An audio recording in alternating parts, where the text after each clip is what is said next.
Bonjour à tous, bienvenue à Bel-Exer pour Au cœur du vestiaire Grenat avec Koro Koné. Bonjour Koro. Bonjour. Comment vas-tu? Très bien, merci. Une défaite face à Young Boys 4-2 avec un joli but. Pour toi, ça doit faire plaisir en tant qu'attaquant? Oui, personnellement, ça fait plaisir. Mais après, quand on voit le résultat, on se dit que voilà, c'est dommage. Je pense on méritait mieux là-bas. On a fait une bonne première mi-temps. Après, sur ce match, je pense qu'on a pris des buts sur des détails. Et puis, dans ce niveau, ça coûte cher. Je pense qu'on a manqué aussi de justesse technique. Et puis, c'est comme je dis, on a fait des erreurs qui nous ont coûté cher. On sait que contre ces équipes-là, ces petites erreurs, directement, vous prenez des buts. Et c'est ce qui s'est passé dans ce match. Mais franchement, dans ce match, on n'a rien envié à Young Boys. C'est une belle équipe. Et on a démontré aussi qu'on peut être aussi au niveau 2 si on règle ces petits détails encore. Prochain match, ce sera contre Bâle. Il y a eu Saint-Gall, Young Boys, Bâle, le trio de choc de ce championnat.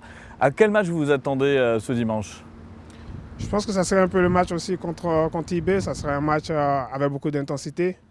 Et on sait que Bâle aussi, voilà, ils sont troisième. On a joué le deuxième, le premier, maintenant le troisième. À nous de rester concentrés. Ça serait un match à domicile. On n'aura pas tous nos supporters, mais on sait qu'à domicile, voilà, on essaie de prendre le maximum de points. Donc, c'est ce qu'on va essayer de faire d'ici dimanche. Là, on est au repos aujourd'hui. Demain encore, on va travailler pour être prêt dimanche pour affronter cette équipe. Koro Koné, 8 buts marqués pour toi. Quel est le bilan personnel de cette saison? Il reste 5 matchs, mais quel est ton bilan personnel? Personnellement, ouais, il est un peu mitigé. Je pense qu'il y a eu un début de saison un peu compliqué. Et c'est ce qui arrive un peu dans toutes les saisons où on est moins bien. Et il y a une période aussi où on est bien. J'ai eu cette période où j'étais moins bien. Mais quand c'est comme ça, il faut toujours rester dans le travail. Et moi, j'ai toujours eu cette réflexion de toujours rester dans le travail, même quand ça devient plus difficile. Et puis, voilà, au jour d'aujourd'hui, il reste 5 matchs. Donc, je ne me pose pas de questions. Je me dis, les 5 matchs, il faut les jouer à fond. On fera le bilan à la fin de saison. Mais pour le moment, voilà, il n'y a pas de questions à se poser. Il faut jouer à fond tous ces 5 matchs et après, on verra. Alors, Koro Koné, vous parlez de travail. Justement, on va partir à l'entraînement des gardiens avec Danny Blanco et toute son équipe. On regarde.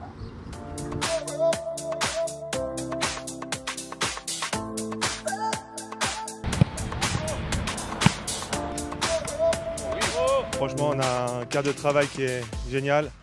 Je pense que les qualités d'entraînement sont dues à ça aussi parce qu'il y a une ambiance exceptionnelle et puis c'est tir la bourse. Donc le petit jeune ou les petits jeunes se font conseiller par les grands.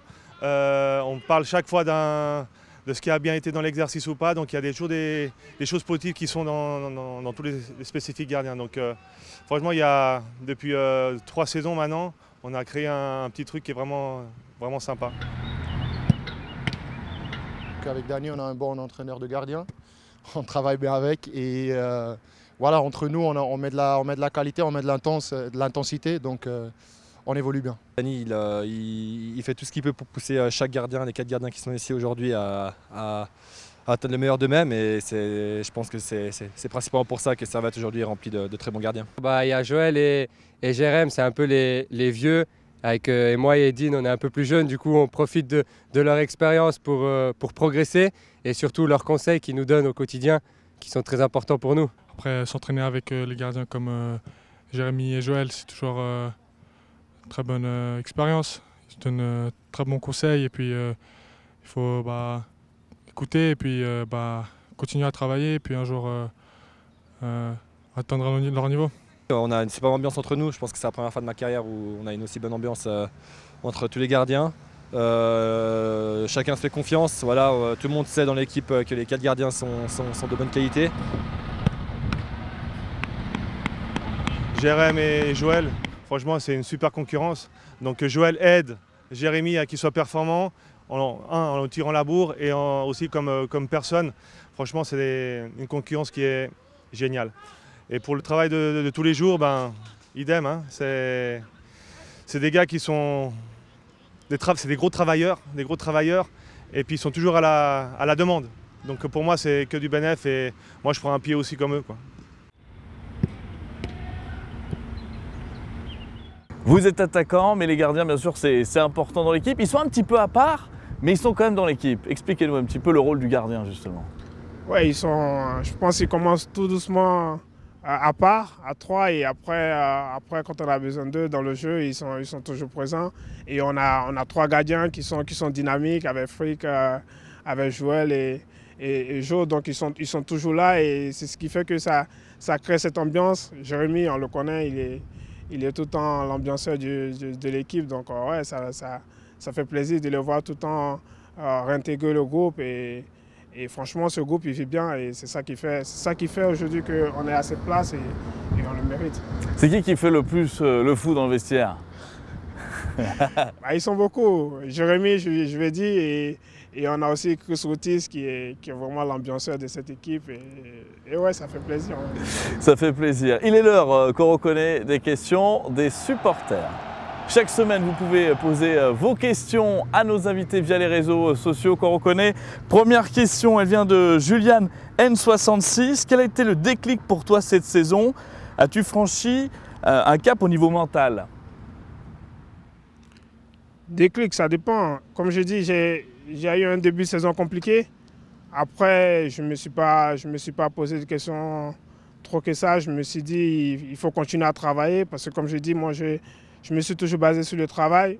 Et après, c'est vrai que je ne marquais pas, mais quand je regardais mes contenus de match, je ne les trouvais pas mauvais. Donc, il fallait juste ce petit but qui allait changer les choses. Et puis, le but, il allait arriver plus avec le travail et puis avec la patience. Donc, c'est ce que j'ai fait. Et mentalement, je lui ai dit, j'ai toujours des gens autour de moi. J'ai ma famille qui fait que, voilà, arrivé un moment, tu sors de ce cadre de football, et puis voilà, ça fait du bien, ça te permet d'oublier un peu tout, et je pense que c'est ce qui aujourd'hui me motive encore plus dans ces 5 derniers matchs, à donner encore le meilleur de moi-même, et puis comme je dis, on verra à la fin de la saison. Alors ça fait quoi d'être le meilleur buteur de l'équipe? Non, en tant qu'attaquant, ça fait toujours du bien, parce que les gens de l'extérieur, ils demandent plus ça à l'attaquant de marquer des buts. Mais moi, je suis plus dans ce collectif où il faut la victoire, il faut que tout le monde soit heureux. Et même quand je marque et il n'y a pas la victoire derrière, je ne suis pas content. Donc aujourd'hui, je suis meilleur buteur, mais l'objectif du club, c'est de terminer 4e. Donc je pense que je suis plus vers l'objectif du club que personnellement. Alors justement, tu parles du club. Comment imagines-tu Servette dans 2 ans? Je pense qu'il y a une progression. Il y a une grande progression. Il y a un staff, il y a des dirigeants qui sont en place, qui travaillent bien. Et on a un groupe qui est homogène. Il y a la jeunesse derrière.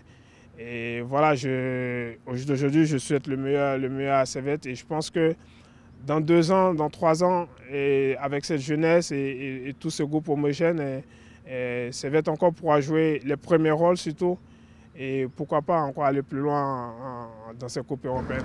C'est tout ce qu'on espère. Qui était ton idole lorsque tu étais plus jeune? J'ai regardé beaucoup de joueurs. C'est vrai que étant attaquant, tout de suite, il y a Ronaldo, le Brésilien, qui est différent de tous les attaquants d'aujourd'hui. Et c'est vrai que lui, devant le but, il avait toute cette vitesse. Et ouais, c'est quelqu'un que je regardais beaucoup. Il y avait aussi un autre joueur, un autre Brésilien, Kaká, que j'aimais bien dans sa vitesse, dans sa prise de balle. Et c'est des joueurs mais je n'ai pas vraiment d'idole, mais c'est des joueurs que je regardais beaucoup. Qu'on reconnaît, qu'est-ce qu'on peut souhaiter là pour ces 5 prochains matchs qui restent? Beaucoup de victoires pour le Servette FC. Et cette place européenne en fin de saison. Ça, ce serait vraiment la petite cerise sur le gâteau. Ça vous dit une Coupe d'Europe, bien sûr? Bien sûr, bien sûr. Tous on parle de ça dans le vestiaire, et ça serait bien avec ce groupe. En tout cas, je pense que ce groupe le mérite. Il y a beaucoup de qualité, et ce serait bien qu'on soit européen pour encore montrer tout ce talent qu'il y a dans ce groupe, et cette dynamique positive pour le club et pour toute la ville de Genève. Alors l'équipe féminine, elle joue en Ligue des Champions, elle va participer à la Ligue des Champions, elle est partie en camp d'entraînement en Valais. C'est tout de suite la Minute Gaga.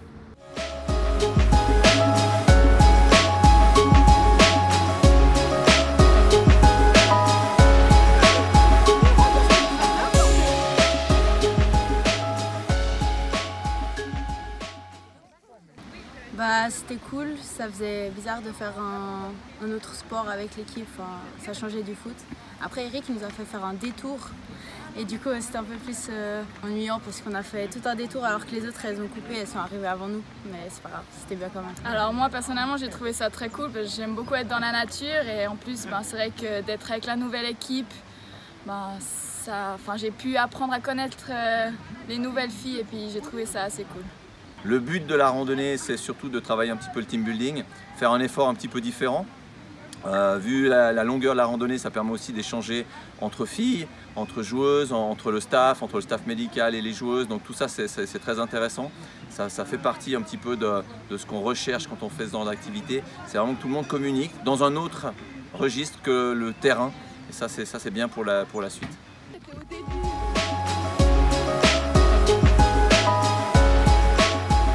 Merci Gaël Tallman, bon camp d'entraînement à vous du côté du Velay. Prochain match pour le Servette FC, ce sera ce dimanche 16 h face à Bâle avec une victoire et un but, qu'on reconnaît.